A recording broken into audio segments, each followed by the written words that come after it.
artistic team. لما بدأنا بالفريق الفني. There's the director, of course. Yeah. الفريق الفني هو بيعمل أثناء البروفات كلها بلا استثناء. Which means every day. وده معناه كل يوم.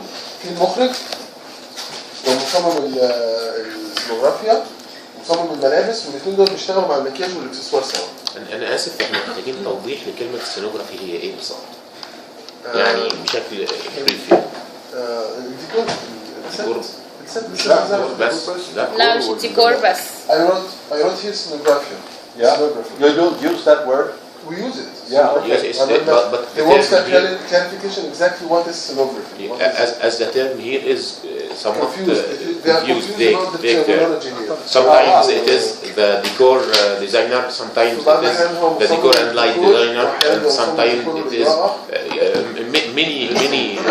many confusion about this term. I would say an international agreement. الاتفاق الدولي يعني. That it is what is built on stage. ما يبنى على المسرح. I mean the set. Sometimes the scenographer is doing. في بعض الأحيان if he is multi-talented. هو عنده مواهب متعددة بيعمل حاجات تانية. And the cenographer, of course, when we make the light design, وطبعا السينوغرافر واحنا بنعمل تصميم إضاءة, work very close with the light designer and of course the director بنشتغل مع المخرج ومصمم when making the light. عشان يعملوا الإضاءة. But I would say the international meaning of the word scenographer المعنى الدولي لمعنى كلمة سينوغرافر is the set. الديكور. And to complicate things, sometimes وعشان نعقد الأمور شوية the scenographer also make the sketches for the costumes. ساعات بيعمل السكتشات بتاعت الملابس. But in my case, I have sort of specialized. كان عندي الحاجات متخصصة جدا. Yeah, please continue. Accessories aren't from underlay. تبع السينوغرافر والملابس. هو زي ما حضرتك في مخرج سينوغرافر ومصمم ملابس، والاثنين بيشتغلوا على المكياج والاكسسوار اللي هو في الاخر ده بيتعلق بالرؤيه، والمصمم الاضاءه ومصمم الصوت ومسؤول الموسيقى. بس انا ليه بسال ده؟ لان في ناس هنا فعلا بتاع الاضاءه هو اللي بيعمل بتاع الديكور هو بتاع السينوغرافيا. المفهوم ده مفهوم الاضاءه والديكور سينوغرافي. because here what to understand is that set and light is scenography. So this is the well, let's find a proper explanation in Arabic. Maybe say something. We read too many things about cinematography. احنا قرينا حاجات كتير جدا عن السينوغرافيا. But finally, we found that everything seen كل حاجة ترى على المسرح even light, even costume, even the mise-en-scène of the actor. حتى حركة I don't know. Sometimes they say the space around the actor is cinematography. What is built, not with light, sound and ما يبنى على المسرح مش الإضاءة والصوت، ما يبنى بشكل فيزيائي يعني. Yes. You know, walls, tables, what's put on physically on ما يوضع stage. بشكل مادي على الخشب. Can we agree? بس احنا شايفين ان في نقطه مهمه جدا، دول بيبقوا موجودين طول الوقت يعني كل يوم. ده ما بيحصلش خالص. دول موجودين كل يوم، فمعناه ان هو في الاخر حتى لو في اراء بيبقى في تبادل في مناقشات. I'm saying that they are there every day. Yeah. Which means that they discuss, they agree on things, they can see and they refer to that. And Muhammad Hamid said that actually this is doesn't ever almost happen here.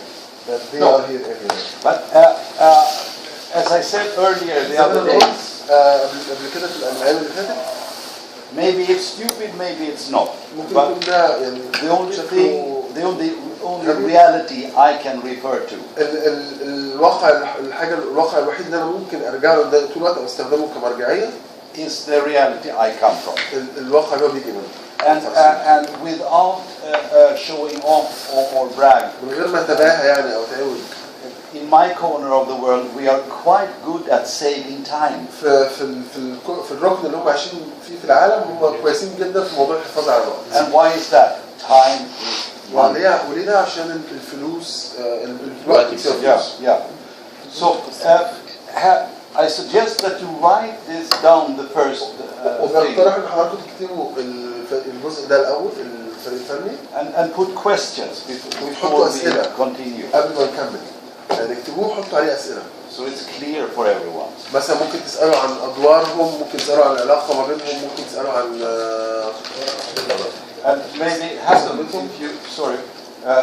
if you could repeat slowly so everyone write this down what you have because it's hard to see from a distance I guess. مرة ثانية الفريق الفني يعملون أثناء البروفات يعني موجودين كل يوم. في مخرج، سينوغرافر، ومصمم ملابس، والاثنين بيشتغلوا على المكياج والاكسسوار. في مصمم الإضاءة، مصمم الصوت، مسؤول الموسيقى اللي هو مؤلف أو الشخص المسؤول عن المزيكا. سواء بقى مؤلف أو معد. مؤلف أو معد، احنا عايزين نجيب كلمة مؤلف كمان.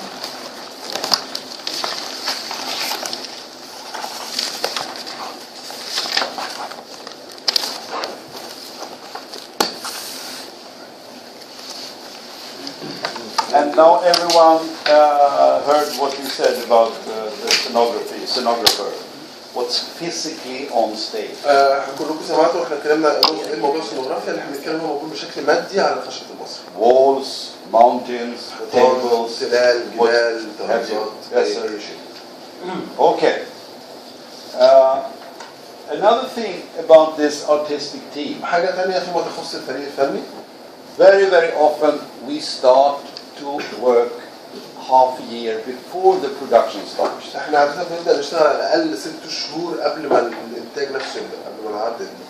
So we are very well prepared and because فاحنا يعني متحضرين بشكل جيد جدا. we have to discuss. لأن احنا لازم نتناقش. Very much. كتير قوي. I as director I say I want to show this and that and this and that. أنا عايز أوري ده وده من خلال العرض ده. And what picture will that give you in your head? And واللي أنا بقوله ده هيديكوا صور شكلها عاملة إزاي في دماغكم. شايفين إيه دلوقتي؟ And then when it's when the work just a second when it works nicely. ولما الموضوع ماشي بشكل لطيف. We sort of give each other ideas. بندي بعض أفكار طول الوقت. And when we work together and very often we don't agree in the first. لما بنشتغل مع بعض وبيحصل بشكل دائم إن إحنا ما بنتفقش على حاجات. So then we have to discuss more. فلازم نتناقش. Of course in a friendly way. طبعا بشكل ودي. And when we come to production start. ولما نبدأ بداية الإنتاج نفسه. We are like one body. بنبقى كلنا جسد واحد. Okay. Question. The artistic team differs according to the nature of the performance. بيختلف تبعا لطبيعة العرض. Quite often it's me as director. وعادة هو كمخرج. The improvisation performances will need a writer here. Also, if we are playing street show performance, so we will not need light designer or scenographer. أو حد بتاع سينوغرافي. You put in the artistic team what you need. Yes. And can I talk? Yes, I'm just telling you the production. Yeah, good.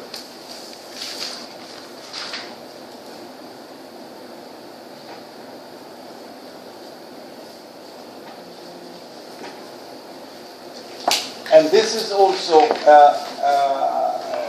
of course, if you make a street performance, you don't need a light design. عرض شارع محتاج مصمم إضاءة. So you put into the production team what's needed. أنت بتحط في فريق عمل ما هو محتاج.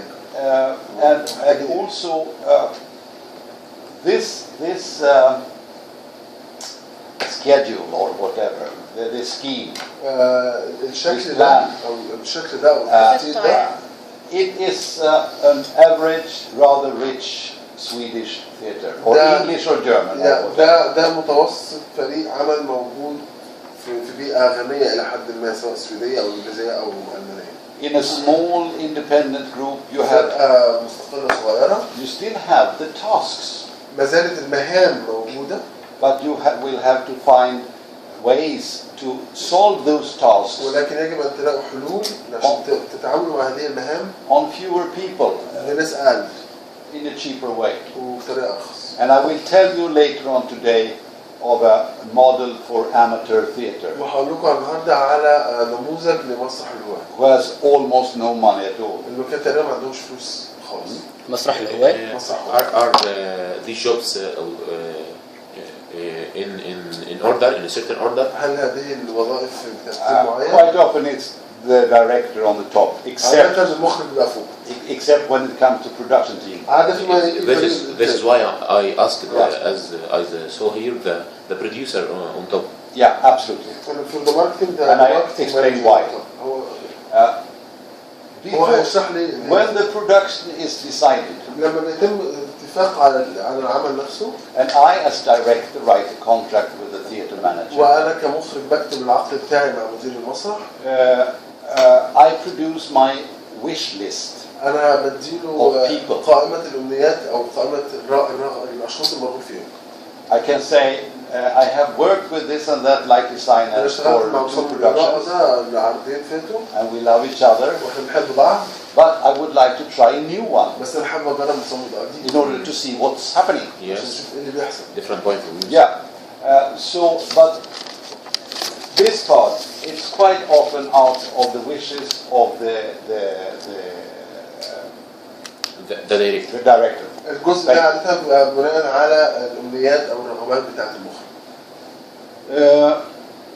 Then we go over questions, more questions هل about في this اسئله part. تخص هذا الجزء بتاع الفريق الفني؟ Is it clear? واضح الموضوع؟ Yeah. And remember, this is Western Europe, وفكروا ده اوروبا الغربيه. the national theater. Another question: what is the difference between sound designer and the music responsible? The sound designer is, yeah, I can take that. yeah, sure. في دلوقتي في حاجه في موضوع الصوت فيما يخص الاكوستيك بقى في حاجه اسمها تصميم الصوت. غير الصوت اللي هيطلع اي مكان نوعه ايه، في شخص دلوقتي بيحاول يوصله ان الصوت يبقى مسموع بس ما تحسش ان هو خارج من سماعه، تحس اكنك كده بتسمعه بشكل طبيعي جدا. فده بيحتاج ان السماعات تتحط في اماكن معينه بناء على الاكوستيك بتاع المكان بزوايا معينه ويطلع منها الصوت بدرجه معينه، فهو بيقيس مثلا درجه الديسيبل بتاعها قد ايه، حجمها، الموجات بتاعتها بتتحرك في فراغ شكله عامل ازاي، وهو ده بيجي زي بتاع الاضاءه بالظبط اللي بيقعد يظبط الرجلاج بتاع البروجيكتور، دلوقتي بتاع الصوت بيظبط الرجلاج بتاع السماعه كمان، فبيعمل لك حاجه اسمها ساوند ديزاين. فهو انت بقى بتديله بتقول انا عايز الاغنيه دي تشتغل، المزيكا دي تشتغل، الصوت ده اللي هيطلع من المايك بتاع الممثل هيتكلم في المايك في الوقت ده، فهو بيحسسك ما يحسسكش ان الصوت طالع من الميكروفون وسماعه، ان الصوت تم تكبيره، لا هو الصوت واصل لك في ودانك بشكل طبيعي جدا جدا. فده الفرق بين تصميم الصوت والمسؤول عن انا بعمل كده. الانجينيرنج هو اللي بيعمل كده. ساوند انجينير؟ مش كده. مهندس. لا No, it's a sort of أنا design. Let me give you an example. هديك مثال، خليه يقول لكم مثال. I think one of the best places in the world for sound design is London. واحد من أفضل الأماكن في العالم اللي بتعمل تصميم الصوت في لندن، وجمال بيروح لندن He goes and sees Phantom of the Opera. وراح شاف شبح الأوبرا. I've also seen that performance, but only once. وهو شافه مرة واحدة. In my opinion, they are specialized. هم متخصصين جدا جدا. Because every actor has a small microphone hidden somewhere. لأن كل ممثل عنده مايك صغير جدا مستخبي في مكان ما. And if there is no sound design, ولو مفيش تصميم صوت, you can't realize where on earth is the person who's singing. If it's a lot of people. ما تبقاش عارف مين الشخص اللي بيغني لو في ناس كتيرة موجودة. Because you have to, let's say you are singing and the rest of us are not, or singing low. أو الباقيين بيغنوا بصوت واطي. The sound designer and emphasize you. هو مصمم الصوت بيدعمك فبيخلينا نسمعك. Can you understand? Yes. So, and in Sweden we are learning more and more. بنتعلم شوية أكتر وأكتر. But you know, not at all as good as in London. بس مش وصلناش للجودة اللي موجودة في لندن. And for instance, now I'm talking about musical. وأنا بتكلم عن عروض موسيقية. I just would like to say something that what I said that because I talked with with one of the sound designers, and he said what they are working is exactly as designing line, so that what they are after is that to make sure that the sound coming from the speakers does not feel that as if it has been magnified and coming from the speakers. Exactly. It feel natural. Exactly. So they are measured the acoustic, the waves of the sound, I mean all that, to make sure that it seems very natural and with no effort of being magnified by electronic devices. So London at the top, في لندن على Sweden here, على حاجة. and no, please don't kill me. وأرجوكم ما تقتلوش يعني. I watched so many performances in Egypt and especially in Jordan. أنا اتفرجت على عروض كتير And جدا it في مصر seems وفي to be الأردن. on and off. والموضوع في الصوت شايف كأنه يعني شغل الصوت ويطفي الصوت. Excuse me for saying it, أنا but بس it's necessary. You are excused. I regard myself in the family. Yeah. أنا بعتبر نفسي واحد من العيلة يعني. You know, Scratch. you have to say it like this لازم تبقى because في الدنيا. there's a sound engineer. Wow! بتاع الصوت دايما بيروح جاي معلي الصوت. Killing everything. بيقتل كل This is حاجة. why I'm asking about the difference between the two descriptions, as we have no job description like this. أنا عشان كده بسأل إيه الفرق ما بينهم عشان ما عندناش توصيف وظيفي But للوظيفتين. I have to be honest. لكن لازم أكون أنا أمين أقول لكم. Of course there are exceptions. طبعا Thousands of exceptions. في آلاف أو But exactly Those as are the necessities. Hatton puts it, it's like working with the light design. هو بالظبط زي تصميم الإضاءة. Okay. But you can't have a sound designer if you don't have the equipment.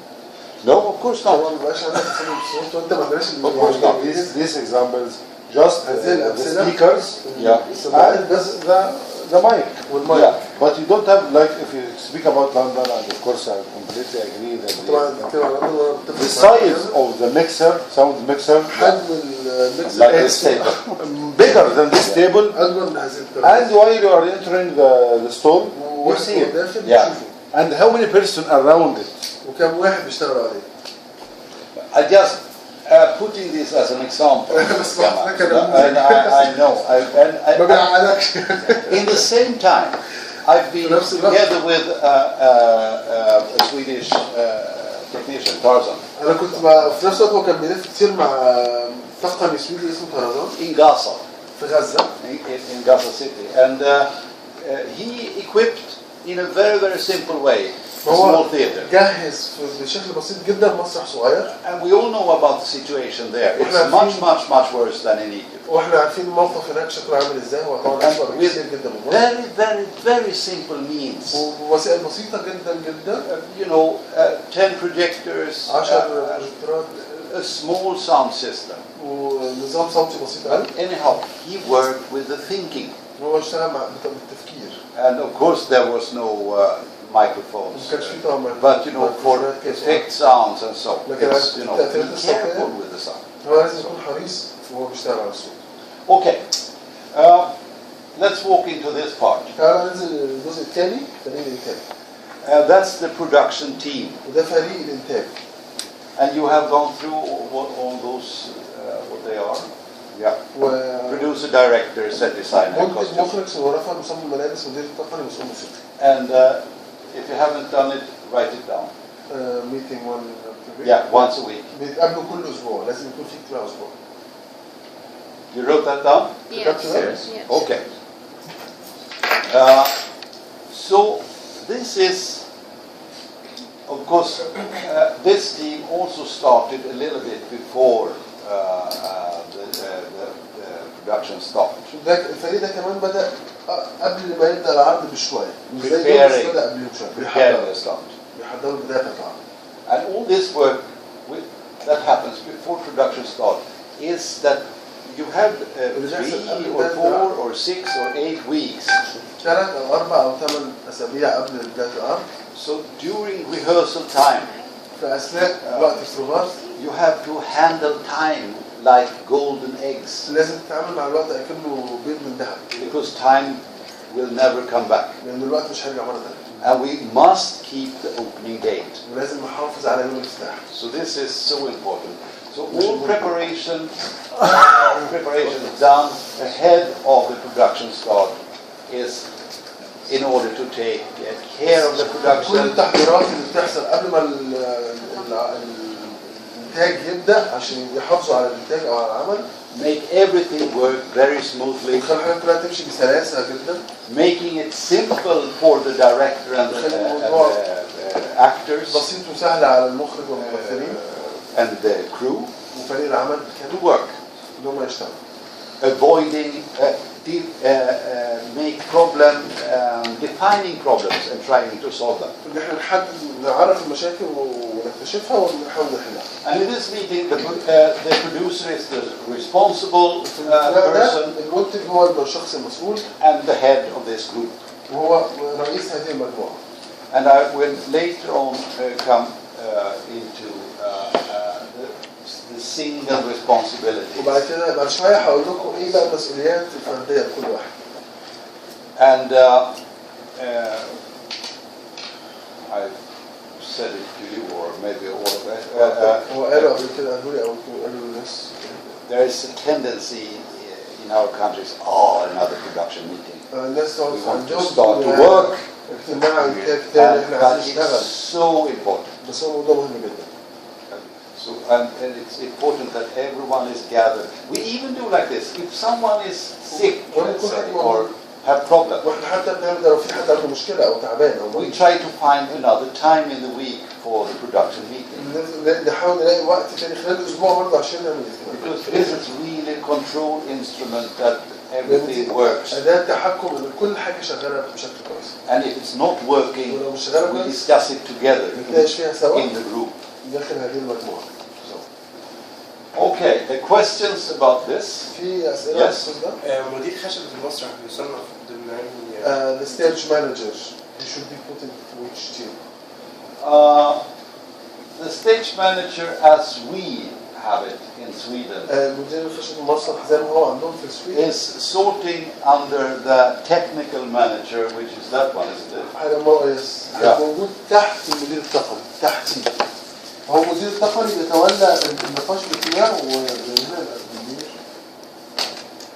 So if I explain a little bit about the technical manager, لو أنا اتكلمت شوية أكتر عن موضوع المدير التقني هي or he أو هو is supervising what's happening in the carpentry, هو بيشرف على اللي بيحصل في ورشة النجارة painting department, وورشة الدهان prop department, وفصل الاكسسوار makeup department, وفصل المكياج all technical things كل الحاجات where specialized people work. مع الناس المختصين بيبقوا مطلوبين منهم ينفذوا. زي مراقب الجودة كده. They say as the quality control person. No, as an organizer. كمنظم. Because there's برضو and I will put Gamal and I had a discussion about the Excel sheet and the planning yesterday evening, but I come to that. So here each and every person has a lot of information from her or his sector. هنا كل شخص بقى عنده معلومات كتيرة قوي من القطاع بتاعه، المسؤولية بتاعته. And whatever and each and every person makes a summary كل شخص فيهم بيعمل of ملخص this information. المعلومات دي. So for instance, the producer asks me as a director, مثلا ممكن يسأله كمخرج how is the work going on with the actors and musicians on stage? ايه اخبار الشغل مع الممثلين والموسيقيين على And I say, well, we have a little bit problem here and there, عندنا مشكلة هنا او هنا. but as a whole it goes on and we are proceeding in time. بس بشكل عام احنا ماشيين والموضوع ماشي في خلال في ميعاد. ماشيين على بداية الخط. The music responsible المسؤول عن الموسيقى may say, okay, we have a violinist. احنا عندنا حد بيلعب كمانجا. She wasn't that good that we wished to. ما كانتش كويسة قوي. Plays a little bit out of tune every now and then. بتلعب شوية خارج بره النوتة يعني من الوقت And this التاني. is a huge problem. I have to try to solve it with دي مشكلة her كبيرة or حاول him, نحلها معاها أو معاه or we have to change it. أو لازم نغيرها. So, you understand how it goes? Fine. الموضوع ده ماشي ازاي؟ Excuse me. Yes? Could we speak a little bit about the authority of the producer? ممكن نتكلم Different شوية عن types of سلطة production. المنتج. I would say the producer is the top of the production. بنتكلم ان المنتج هو اعلى And I شخص will في عمليه jump الانتاج a العربي. little bit deeper into the role of the producer. وهختص شويه في موضوع But shortly I can say بس باختصار دلوقتي اقدر اقول the producer has the super responsibility for the whole production. عنده المسؤوليه الكبرى عن From الانتاج here من هنا to the last performance. اخر Responsibility, yes. لغايه اخر عقد. And one thing I thought of this morning when I prepared وحاجه هو كان بيفكر فيها النهارده الصبح وبيحضر السيشن was that I've been talking about financial responsibility and all responsibilities of the producer. كل المسؤوليات الخاصه بالمنتج. And I thought of the best producer I ever worked with. وفكرت في احسن بروديوسر احسن منتج اشتغلت معاه في حياتي. You know Anna Hallgren at the Gothenburg. اللي هو واحده اسمها عنها في مسرح جوتنبرج. Of course she must be like a watchdog, a barking dog. لازم تكون عامله زي الكلب اللي بينبح طول on everyone. على كل واحد. But she makes it in such a friendly way. بس تعملها بشكل ودود And جدا. she's so talented. وهي موهوبه جدا. And above all, she works like a coach. وفوق كل ده بتشتغل مدربه لفريق العمل. Do you feel good today? انت النهارده كويس؟ You need water. I can get محتاج some. ميه اروح اجيب لك ميه. You know, the tasks are not too big and not too small. ان المهام مش فظيعه ضخمه ومش صغيره. She can say, come. She watch rehearsals quite often. تتفرج على بروفات بشكل دائم تقريبا. And she whispers in my ear, Leo, shall I go and get some coffee to all of them? ليو ممكن اروح اجيب لهم قهوه كلهم. Like this. Like a sort of nursing the project. لكنها بتحتضن المشروع وده حاجه عظيمه جدا. Okay. You win so much. If we are, let's see how. If we are in Gothenburg, لو احنا في اوبرا the جوتنبرج person who follow the production الشخص اللي بيتبع is الانتاج the production manager or producer. مدير What is the difference? الانتاج ولا المنتج؟ Well, we don't have what you call production manager. احنا ما عندناش حاجه اسمها مدير انتاج.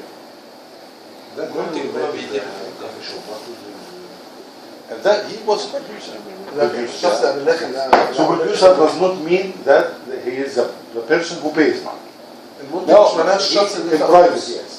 No, he has the responsibility for the budget. هو عنده And the مسؤوليه budget is الميزانيه. decided above the producer. لكن الميزانيه But in the بتقرر commercial- فوق البروديوسر. The commercial theater in London, Yeah. for example, Yeah. there is a producer who pays the money from his pocket. في مصر التجاري في That's السنه it. ده شخص بيدفع الفلوس. ده بيسموه المنتج. The ده شخص producer in London is more like what I call in this البروديوسر في لندن الشخص اللي انا بتكلم state subsidized theater, the theater manager and the financial manager at the Gothenburg Opera. I agree. The producer in London is the king. Say again, because I couldn't translate that. Say again what you said. The producer in London in London is the king. المنتج في لندن هو الملك.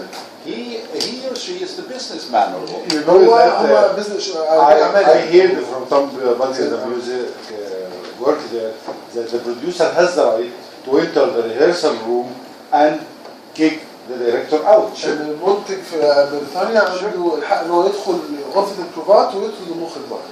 But this is a world that I haven't worked in it. بس ده عالم انا ما I've heard اشتغلتش about فيه it. انا سمعت عنه. But thanks God I'm not working. انا ما اشتغلتش No, it's the same. It's the same in the cinema business. زي بالظبط If we talk about the producers, they decide stars and. المنتجين بيقرروا مين He's on stage. Because it's money wise. Yeah. Even if they got 20 million sterling, Yeah, sure. in a show. Yeah. لو حتى 20 مليون استرليني يعني عشان يعمل العرض. But for that workshop, you need another one from London. بس عشان الورشه دي محتاجين حد تاني من لندن. I sat with most of them so I can sit with them. Yeah. Okay. انا قعدت مع ناس Then you كتير can في حوار compare.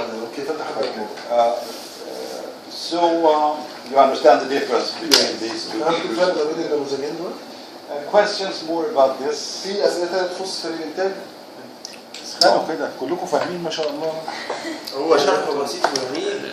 طبعا في امتحان على فكره. This certificate will not be delivered to you unless you answer the exam correctly. Okay. So and then we have to and don't remember meeting once a week. وما تنسوش هذا الموضوع Very, very. And quite often we can have a production meeting for 15 minutes. These are wonderful. اجتماعات كان لمدة 15 دقيقة ودي اجتماعات لطيفة جدا. Everyone jumps in with a cup of coffee and the producer says, quick report. ممكن يقول اجتماع تقرير سريع. Worse, good, fine, perfect, fine. Bye bye. But we saw each other. We had the possibility to wave the شافوا بعض وقالوا ان هم اوكي الحياة لطيفة عملوا العالم الابيض. So then we go to the marketing team. بعد كده نروح لفريق التسويق. And in this fantasy theater or Gothenburg. Excuse me, I have a question. لو هو مثلا دلوقتي في مشكلة في خلال الأسبوع قبل الاجتماع الأسبوعي. If there's a problem during the week before the weekly meeting. هل لازم يأجلها للاجتماع الأسبوعي ولا يقولها برضه برضه postpone it to that meeting or he can inform you to. A very good question because these things happen. من الحاجات اللي بتحصل. Sickness, broken leg, something's burning, whatever. حاجة يعني في أي مشكلة. Then, where you have the problem, is there a technical problem? فين المشكلة موجودة؟ هل المشكلة تقنية؟ Is there a problem that at the rehearsals? في مشكلة في Let's say it's technical also. Yeah, let's say it's technical. خلينا نقول مشكلة تقنية. So then the technical manager مدير التقني immediately goes to the producer. فورا بنروح للبروديوسر. We have no truck anymore. It's solar. العربية بتاعتنا اتسرقت. ما عندناش عربية. And this happened to me. I was producing a small performance going on tour. وده حصل معانا كنت بنتج عرض صغير بيعمل جولة. And we had this truck and it was stolen with everything. وكان عندنا فعلا شاحنة واتسرقت بكل حاجة فيها. So there was a problem. We had a performance the same night. كان عندنا عرض نفس الليلة. So this is what. But everyone here responsible for their field goes to the producers. How you solve this? I asked the people who bought the performance. I called them immediately. أكلم الناس اللي هم اشتروا ليلة العرض دي. Explained the situation. وشرحت لهم الموقف. And told them, if you want us to, we have the actors, the musicians. احنا عندنا موسيقيين وممثلين. But we have no costumes, no set. We are missing some instruments. وعندنا نقص بعض الآلات. If you want us to come and do what we can, ولو عايزين نيجي ونعمل اللي نقدر عليه. we do it. هنعمل ده. Otherwise, we postpone your evening to the end of the tour and make an extra performance. And they wanted us to come that evening. آخر الجولة ونقدم عرض زيادة. They want to use the Even if it's, you know. حتى لو هم ما عملوش حاجة. And we had to explain. Usually we have a sun there, a mountain. هنا في شمس. And instead of jeans and a sweater, I have a golden thing on me. Can you imagine this? كان في حاجة ذهبية عليا وهم بيقولوا للجمهور انتوا متخيلين ان احنا نعمله ده؟ Quite often when you have these things happening, وعادة بيحصل حاجات شبه كده. and you start to talk with the audience in a friendly way. تتكلم مع الجمهور بشكل ودود. They are sort of eager to because it's like an adventure. مغامرة بالنسبة لهم. And quite often, I would say 98% of the cases, 98% من الحالات it becomes very, very good performances. بيبقى عروض كويسة جدا. Because it's now here we are sharing the moment. بنشارك لحظة خاصة جدا كلنا. And I can tell you, even in my well-organized country, electricity goes away. So many years ago, there was a huge storm on the west coast of Sweden. فمن سنين كثيرة قوي في الساحل الغربي للسويد كان في عاصفة شديدة جدا. Around 3 o'clock in the afternoon, Gothenburg was dark. It was in the winter. كان ده في الشتاء. Snow and ice and everything. في ثلج And as those well-trained actors we went down to the theater وكان احنا in the darkness. ممثلين متدربين كويس قوي راحوا المسرح بالليل. Asked what shall we do? وقلنا احنا هنعمل ايه؟ And we were discussing in the whole theater. المسرح كله كان بيتناقش. In a huge discussion. Okay, we prepare as good as we can. We see if there will be any audience. نحضر نفسنا على قد ما نقدر ونشوف اذا كان في جمهور هيجي. And we had 2 sold-out performances. وكان في عرضين متباعين بالكامل. One on the big stage with some 1100 seats. واحد في المسرح الكبير بحوالي 1100 كرسي. And one on the small stage with some 350 seats. وواحد في المسرح الصغير بحوالي 350 كرسي. And they were sold out. And all of us thought there will be no people because how on earth should they come? ما فيش حد هيجي ازاي يعني؟ 1 hour before the performance, let's say they came at 6. People came like this. ساعة قبل العرض الناس كلها جت. Not on skis, but almost. يعني أكنهم And let's say in each auditorium, 75%. وفي كل لما كان لنا عرض كان حوالي 75% And no electricity. مفيش كهرباء. So what the hell did we do? هنعمل ايه طيب؟ And in Sweden, in every performance, we have to have a man from the fire brigade on the stage. كل عرض بيشتغل لازم يكون في حد من So we asked this fire engineer, could we put candles? ممكن نحط شمع You know, like in Shakespeare time. كده في وقت شكسبير زمان. And is that okay? Yes, it's okay. I know where everything is, so okay. I'm prepared. أنا عارف كل الحاجات فين فأنا جاهز. On the big stage, we used flashlights. فمع المسرح الكبير استخدموا بطاريات. Which have been done after that in an artistic way. So if we had a scene happen, في مشهد بينه he has a flashlight and I have a flashlight. So we are, you know, lighting each other's face. بننور بعض. أنا بنوره وهو بينور. And then Gamal has a scene. So I give him the flashlight. نديله الفلاش لايت بتاعته نديله البطارية بتاعته ونكمل احنا المشهد بتاعنا. So and then we were prepared, you know. And then the theater manager went down first to the big auditorium and said, "We all know there is no electricity in Gothenburg. You can all have your money back. Do you want us to perform?" Yes! And the same with the small stage. And I promise you, this is a memory for all involved in the theater and also the audience. So many years after, I could meet a lady and said, "I saw you in that strange performance." So you can use the problem. Okay. You should have come here in Ramadan. المشكلة اللي هتعمل ان هو الحاجات ما وصلتش يوم العرض. The problem that you said that when the truck was stolen. Yeah. هم اصلا المفروض انهم بيبقوا محضرين من قبل كده والحاجات دي بتوصل من قبلها بمده عشان في بروفات جنرال. الحاجات ما وصلتش الشاحنه نفسها اتسرقت. ده يوم العرض. ماشي بس المفروض ان هم عاملين بروفات جنرال بالاكسسوارات وبالملابس وبكل حاجه من قبلها بمده. لا ده كان عرض في جوله.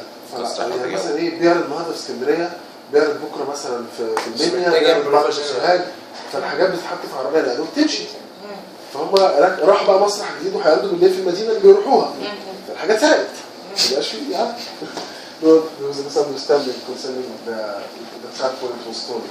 She thought that if the performance has been already running, so things should have been in the theater. So I thought this no, this was before. They stood in the parking place.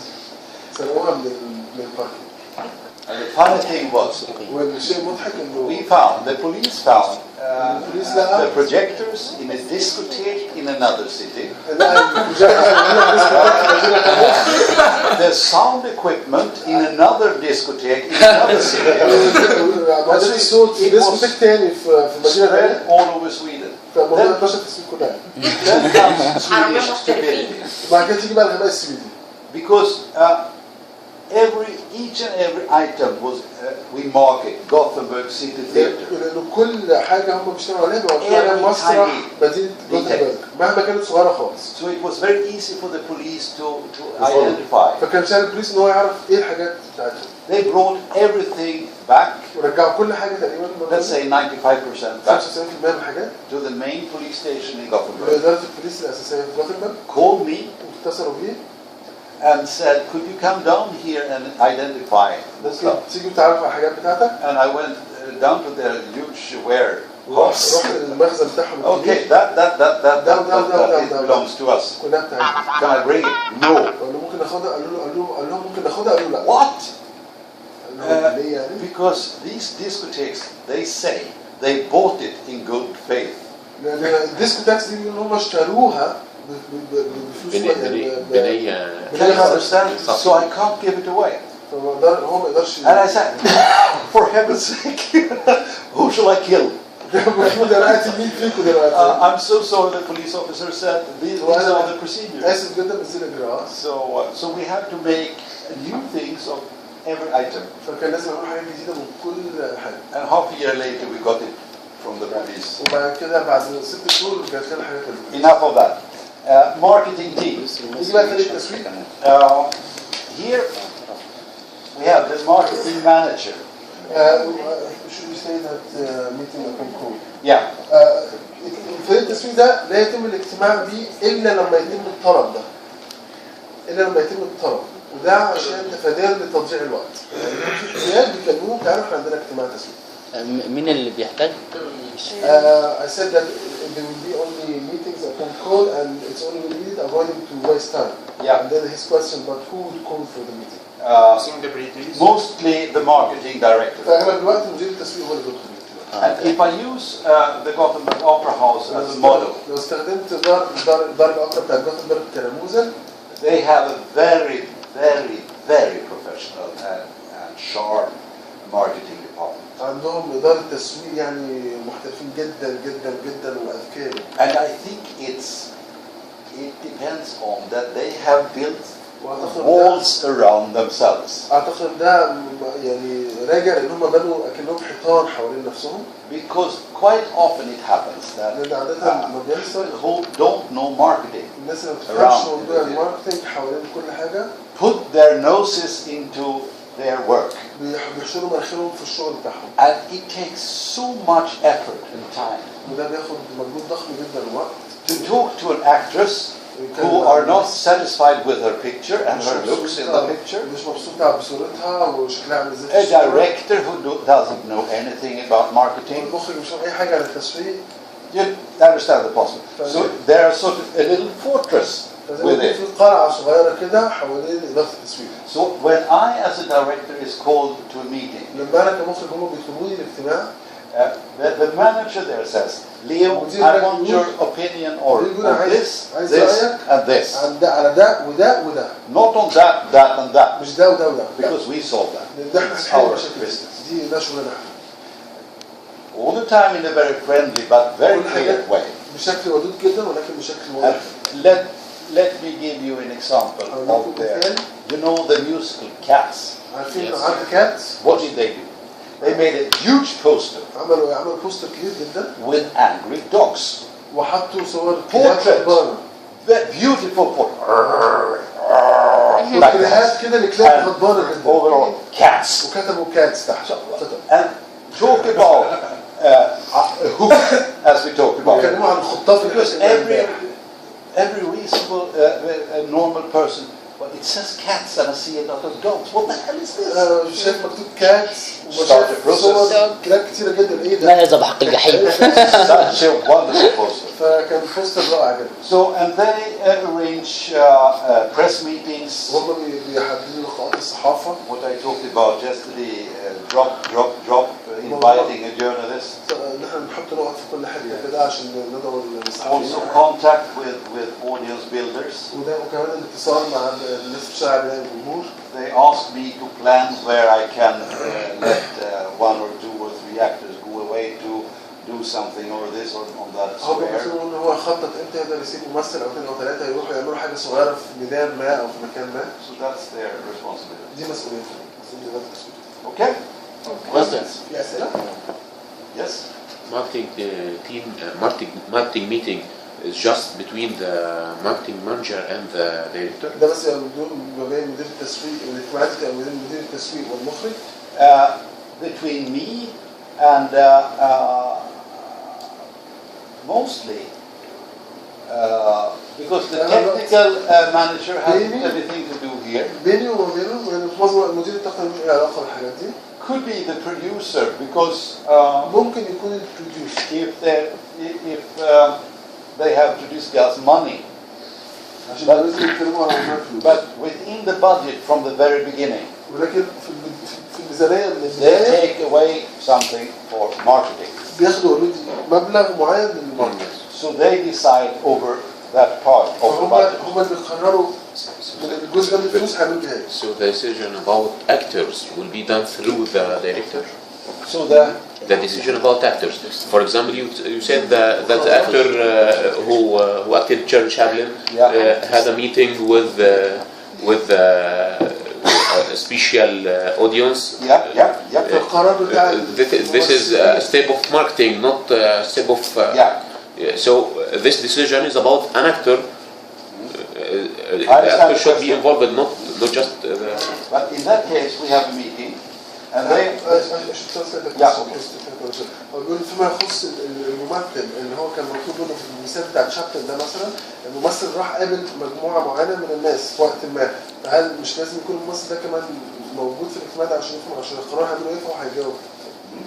Remember my rehearsal schedule. فاكرين الجدول بتاع البروفات اللي احنا ما خدناهوش quite early. بدري جدا. We have they called me. هم بيتصلوا بي for a meeting. الاجتماع. And say, Leo, we have those 6 dates. وعندنا الست مواعيد. Where it would be very nice if هيكون من اللطيف جدا لو he or she or he or whatever. ده الممثلة دي او اي مكان فيهم. Could if you could leave them from rehearsals. لو انت تخليهم يمشوا من البروفا. Because we are doing an interview, we are doing this street advertising or whatever. So and I say okay, fine, as long as I know I can adapt and can rehearse other things. فبقول اوكي مفيش مشكله طالما انا عارف بقدر اتكيف واعمل بروفات على حاجات ثانيه. Because this is moving constantly. يعني كل الحاجات دي بتتحرك مع بعضها في نفس الوقت. So it's very good to know this. Of course, it happens. So they call for a meeting. More questions? Okay, shall we take 5 minutes for a smoke? And then we can jump into and talk about all those people more special.